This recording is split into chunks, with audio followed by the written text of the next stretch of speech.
Hello बच्चों, let's see this question.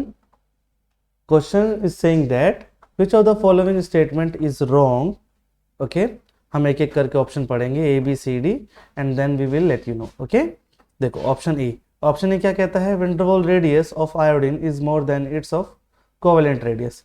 कभी भी किसी भी एलिमेंट की विंटरवॉल रेडियस कोवेलेंट रेडियस से बड़ी ही होती है. देखो कारण क्या है? कोवेलेंट रेडियस क्या होता है? कोवेलेंट रेडियस, कोवेलेंट बॉन्ड जब बनते हैं उनके बीच का जो इंटरन्यूक्लियर डिस्टेंस होता है उसका आधा कोवेलेंट रेडियस आता है.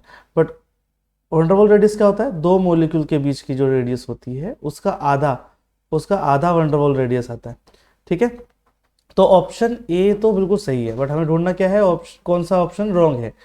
All isoelectronic ions belongs to the same period of the periodic table. देखो ऐसा सही नहीं है, ऐसा सही नहीं है. जैसे नाइट्रोजन, मान लो नाइट्रोजन सेकंड पीरियड में बिलोंग करता है, थर्ड पीरियड में बिलोंग करता है मान लीजिए सोडियम.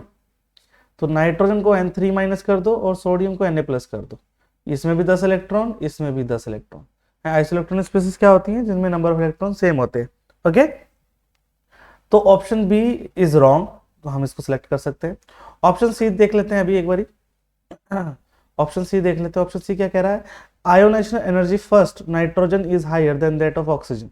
क्योंकि आयोनाइजेशन एनर्जी जो ज्यादा होती है, आयोनाइजेशन एनर्जी ज्यादा किसकी होती है? अगर इलेक्ट्रॉनिक कॉन्फ़िगरेशन के हिसाब से देखा जाए, फुल्ली फिल्ड वालों की ज्यादा होती है as compared to half filled, और सबसे कम होती है पार्शियली फिल्ड वाले इलेक्ट्रॉनिक कॉन्फ़िगरेशन की. है ना, ये बात चल रही है इलेक्ट्रॉनिक कॉन्फ़िगरेशन की. अब नाइट्रोजन का देखा जाए तो 1s2 2s2 2p3 ये नाइट्रोजन का है ना, और ये हाफ फिल्ड है. ठीक है, ऑक्सीजन का देखा जाए तो 1s2 2s2 2p4 ये क्या है? ये पार्शियली फिल्ड है ना, एक हाफ फिल्ड है एक पार्शियली फिल्ड है. तो ज्यादा किसकी होगी? ज्यादा होगी फर्स्ट वाली नाइट्रोजन से, नाइट्रोजन की ज्यादा होगी ऑक्सीजन से. बट अगर मैं आयनेशन एनर्जी 2 बोलता हूं, यानी कि हम दूसरा इलेक्ट्रॉन निकालने जा रहे हैं, यानी कि एक इलेक्ट्रॉन निकाल चुके हैं, तो बना क्या N प्लस. तो N प्लस जब बन गया तो इसमें इसका इलेक्ट्रॉनिक कॉन्फ़िगरेशन क्या हो गया? 1s2 2s2 2p2. अब ये पार्शियल फिल्ड हो गया. जब ऑक्सीजन में से एक इलेक्ट्रॉन निकाला तो क्या हो गया? 1s2 2s2 2p3.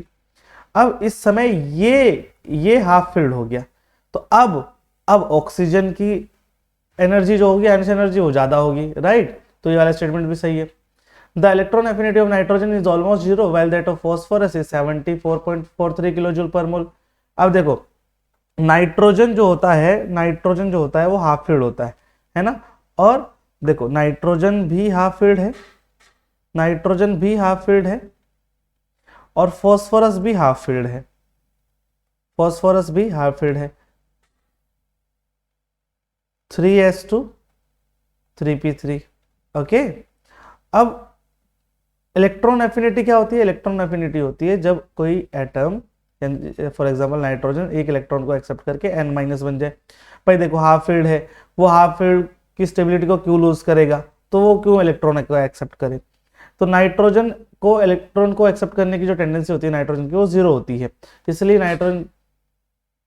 नाइट्रोजन की जो इलेक्ट्रॉन एफिनिटी है is almost zero, while that of phosphorus 74.3 kilo joule per mole होती है. इसलिए क्योंकि फॉस्फोरस एटम का जो साइज होता है वो बड़ा होता है, साइज इज बिग, तो it can except one electron.